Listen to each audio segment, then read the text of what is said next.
የህፃናት ከጉልበት ብዝበዛ የመጠበቅ መብት የኢትዮጵያ ህገ መንግስት አንቀጽ 36 ንዑስ ቁጥር 1 ማንኛውም ህፃን ጉልበቱን ከሚበዘብዙ ልማዶች የመጠበቅ በትምህርቱ በጤናውና በደህንነቱ ላይ ጉዳት የሚያደርሱ ስራዎችን እንዲሰራ ያለመገደድ ወይም ከመስራት የመጠበቅ መብት አለው።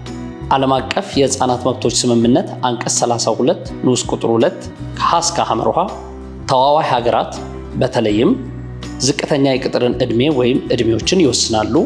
የሥራ ሰዓትንና የቅጥር ሁኔታዎችን በተመለከተ ተገቢውን ደንብ ያወጣሉ። ይህ አንቀጽ በሚገባ በሥራ ላይ መዋሉን ለማረጋገጥ ተገቢ ቅጣቶችን ወይም ሌሎች ክልከላዎችን ያስቀምጣሉ።